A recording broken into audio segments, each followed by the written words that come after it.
tiempo con Dios para meditar todo el día. Obediencia a la verdad. Y leemos en la primera carta de Pedro, en el capítulo 1, versículos 22 y 23.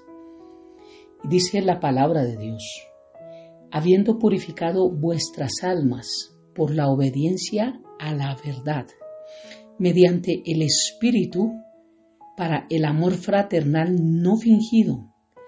Amaos unos a otros en entrañablemente de corazón puro, siendo renacidos no de simiente corruptible, sino de incorruptible por la palabra de Dios que vive y permanece para siempre. Obediencia a la verdad. Y es que viendo si debemos obedecer los mandamientos, si debemos obedecer la ley, si el guardar la ley realmente es lo que nos hace salvos, esta es un poco la respuesta. No obedecemos la ley, obedecemos la verdad de la ley. Es decir, los mandamientos dados, estos principios para que nos muestran nuestro pecado, el solo hecho de obedecerlos implica que obedezcamos a quien los establece. No es obedecer la ley, es obedecer a quien estableció esa ley. Es un poco la diferencia y nos vamos a dar cuenta cuando entremos a los 10 mandamientos cómo entender esto que estoy diciendo, porque si creemos que los podemos guardar, si los podemos obedecer, entonces hay una diferencia grande entre hacerlo en nuestras fuerzas y hacerlo a través del Espíritu Santo, como dice, mediante el Espíritu para el amor fraternal no fingido. Si decimos que los hijos de Dios son los únicos que se salvan, es muy cierto, porque obviamente para ser hijo de Dios tenemos que ser salvos. No nacemos siendo hijos de Dios, nacimos siendo creación de Dios. Necesitamos ser hijos de Dios, aceptándolo como Señor y Salvador, como he explicado en otros devocionales. Pero para poder decir que soy hijo de Dios y soy salvo, debo dejar en claro quién es un hijo de Dios. Y es que un hijo de Dios es una persona en quien el Padre ha puesto su naturaleza para redimirlos, salvarlo de la condenación del pecado y darle libertad del pecado para no hacer lo que quieran, sino para hacer la voluntad de Él. Los hijos de Dios somos personas que ya no vivimos para adorarnos a nosotros mismos, para adorar lo material, para adorar lo terrenal, para vivir a nuestra conveniencia, sino para agradar a Dios. El Señor dijo que buscáramos las cosas de arriba, no tanto las que son perecederas. Y al ser redimidos, ahora vivimos para adorar al Señor, desde ahora y por la eternidad.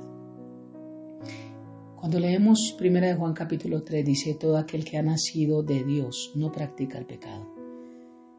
Esta palabra practica no quiere decir que no peque. Esto significa que no es una práctica, que no es un diario vivir, que no es algo común en su vida. Todo aquel que ha nacido de nuevo no tiene como práctica el pecado, porque la simiente de Dios permanece en él y no puede pecar porque ha nacido de Dios. En esto se manifiestan los hijos de Dios y los hijos del diablo. Todo aquel que no hace justicia ni ama a su hermano, tampoco es de Dios. Aquí nos muestra las diferencias para entender quién es un hijo de Dios. No podemos decir que somos hijos de Dios y guardamos rencor. Y nos cuesta amar porque iría en contra de su palabra. Los hijos de Dios somos nacidos del Espíritu, porque compartimos la naturaleza de Dios, por lo cual también hacemos justicia. Tratamos de vivir conforme la palabra de Dios enseña. Por eso Dios se hizo hombre, Filipenses 2, se despojó de su deidad y nos mostró cómo vivir esta vida terrenal, mientras Jesús vendría por nosotros, porque Él dejó claro que no somos de este mundo.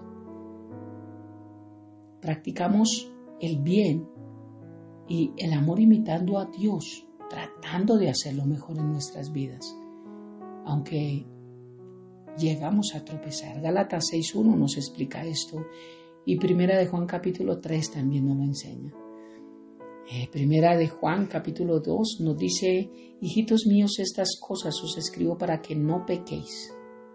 Y si alguno hubiere pecado, está hablando a hijos de Dios, hijitos míos, abogado tenemos para con el Padre, a Jesucristo el justo. ¿Pecaremos después de nacer de nuevo? Sí, pero esto no tiene que ser una práctica en nuestra vida, no un diario vivir. Es lo que nos enseña su palabra. Asimismo, vemos en numerosos textos bíblicos del Nuevo Testamento que se nos dice que debemos guardar los mandamientos de Dios. En Mateo, en Juan, el Antiguo Testamento, todo nos habla. Pero quiero que recordemos que estos mandamientos nos hablan de la ley para el pueblo de Israel, el Antiguo Testamento. O sea que no hay ley ni mandamientos para el pueblo de Dios, para los hijos de Dios, para la iglesia. Sí, ya lo dejé claro que hay una ley, un nuevo mandamiento en Juan 13:33, que nos amemos unos a otros como yo os he amado, que también os améis unos a otros. Este es el nuevo mandamiento que dejó Jesús. Esta es la ley de Cristo. Sí vivimos bajo una ley, es la de Cristo. Obedecer lo que Cristo obedeció, amar lo que Cristo amó. Esa es la ley, ese es el nuevo mandamiento, el del amor. Pero no tenemos que confundir una ley con la otra. En Romanos, donde leímos que la ley es santa y el mandamiento es santo, justo y bueno, es decir, refleja la voluntad divina, no es un llamado a practicar la ley judía con sus ceremonias y rituales que anunciaban la venida de Cristo. Tenemos que entender que alguien que diga que debe cumplir la ley, entonces también debe circuncidarse. Entonces también debe de matar corderos, palomas y presentarlas como holocausto. Entonces también debe que llevar agua al altar. Entonces también tiene que hacer todas las leyes, porque la ley no solamente son las leyes morales, también había leyes civiles y también habían leyes sacerdotales para el pueblo de Israel. Si tú dices yo debo guardar los mandamientos, entonces tienes que guardar toda la ley. Y si eres hombre, mi pregunta es, debes ser circuncidado porque tienes que guardar toda la ley. Y esto no es un llamado a practicar la ley judía, con todas sus ceremonias. Estamos llamados a practicar la ley del Espíritu Santo. En eso cumplimos el plan de Dios. Es un llamado a vivir conforme a lo que Dios aprueba, según la naturaleza de Dios. Él nos llamó a ser santos, como es 1 de Pedro 1 y 2. Es la naturaleza pecaminosa humana la que se opone a Dios, porque cuando hacemos lo malo mostramos que los mandamientos de Dios son para bien y no para vida. Son para bien y para vida, no para mal, no solo para nosotros, sino también para la comunidad. En otras palabras, como Pablo lo dijo, por medio de los mandamientos descubrimos que el mal está en nosotros, que somos malos. Eso es lo bueno de la ley de los mandamientos, que nos muestran que somos malos. La ley de Dios, los mandamientos nos ayudan a darnos cuenta que somos pecadores y que merecemos la muerte. Por lo tanto, demuestra nuestra necesidad de salvación en nuestros pecados. Esto es porque nuestras vidas obedecen al pecado como una ley grabada en nuestros cuerpos y la fe en Cristo nos da la posibilidad de recibir libertad de esa ley de muerte. Ya no tenemos que seguir esclavizados a nuestros pecados para que no muramos. Ahora ya no estamos bajo el poder del pecado, sino bajo el poder de Dios para poder y querer hacer su voluntad.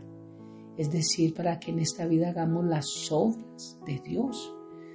¿Para qué es esa libertad? Siendo libres de la esclavitud al pecado podemos servir a Dios haciendo su voluntad. La palabra de Dios nos enseña en Romanos 7, entonces aunque quiero hacer el bien, descubro esta ley. La ley nos mostró, como ya vimos, el pecado. Ya no tenemos que conformarnos con servir a la ley de Dios solo con la mente. Ahora también podemos hacerlo como nuevas criaturas, mediante la nueva naturaleza que Dios nos dio con el nuevo nacimiento como hijos de Dios, estando unidos a Cristo. ¿Cómo sabemos si lo estamos, si somos hijos de Dios? Porque no es una práctica en nuestra vida el pecado. No hacemos las obras de la carne, sino del Espíritu. Eso nos lo enseña Romanos 8. A eso se refirió Jesús cuando le dijo a Nicodemo que debería nacer de nuevo. Efectivamente, hemos visto que la salvación es por fe, Efesios 2, 8, 9. Dice que para que nadie presuma habérsela ganado. Si no fuera así, el cielo sería horrible porque todos hablaríamos de todas las obras buenas que nos hicieron llegar allí. Y esto parecería más al infierno que al cielo. Somos salvos por medio de los méritos de Cristo, no de los nuestros. Somos salvos por la justificación de un justo que es Cristo, no de nosotros. Somos salvos por los méritos del Señor Jesús, no por los nuestros. Las buenas obras no las hacemos para ganarnos la salvación por medio de la obediencia, sino que la obediencia a Dios es el resultado de la salvación que Dios está operando en los suyos. Dice su palabra en Efesios 2. De manera que la salvación es para librarnos de la ley del pecado, para en adelante servir a Dios. Como el pecado está en nosotros y somos esclavos de él por naturaleza carnal, quien cree que el sacrificio de Cristo para expiación de su pecado ha muerto con Cristo para levantarse a una nueva vida, esa nueva vida implica la acción del poder de Dios en sus hijos para que vivamos libres del poder del pecado y así podamos obedecer ese mandamiento de amor, esa ley de Cristo. Concluyo con este versículo de Romanos 6. Así también ustedes considérense muertos al pecado, pero vivos para Dios en Cristo Jesús, nuestro Señor. Por lo tanto, no permitan ustedes que el pecado reine en su cuerpo mortal. Si lo obedezcan en sus malos deseos, ni lo obedezcan en sus malos deseos. Tampoco presenten sus miembros al pecado como instrumento de iniquidad, sino presenten ustedes mismos a Dios como vivos entre los muertos. Y presenten sus miembros a Dios como instrumento de justicia. El pecado ya no tendrá poder sobre ustedes, pues ya no están bajo la ley, sino bajo la gracia. Las obras de los hijos de Dios ya no son las mismas obras que cuando vivían esclavizados al pecado. La gracia no es licencia para pecar, alegando salvación, porque si fuera así, la salvación de aquella persona sería inexistente o imaginaria. Nadie puede decir Jesús pagó por mis pecados, ahora pecaré sin remordimiento porque ya soy salvo. Al contrario, porque Jesús ha pagado por nuestros pecados, ahora sí podemos servir a Dios con nuestra mente y con todo nuestro corazón. Oremos. Padre eterno de gloria, gracias por esta mañana, gracias por tu palabra, gracias porque aprendemos que sí tenemos una ley que es la tuya, sí tenemos unos mandamientos, el mandamiento del amor, amar por ti sobre todas las cosas y amar a nuestro prójimo como a nosotros mismos. Y tenemos que obedecer a la verdad única, a la verdad de que eres tú, Señor, a esa verdad que nos ha hecho libres, a esa verdad que nos santifica, a esa verdad que nos aparta y a esa verdad que nos justifica. Gracias, Padre hermoso, por tu palabra. Gracias por tu verdad. Gracias por todo lo que nos das a conocer. Y gracias porque cada vez más entendemos que necesitamos de ti. Necesitamos de ti, Señor. Que guardar algo o cumplir algo con un requisito no nos hace salvos. Nos hace salvos es obedecerte a ti. Y cuando te obedecemos, iniciamos un proceso nuevo en nuestras vidas. Te amamos y te bendecimos, Padre, y dejamos este tiempo en tus manos, habiendo orado a ti en el nombre de Jesús y bajo el poder de tu Santo Espíritu. Amén y amén. Bendiciones del cielo para todos.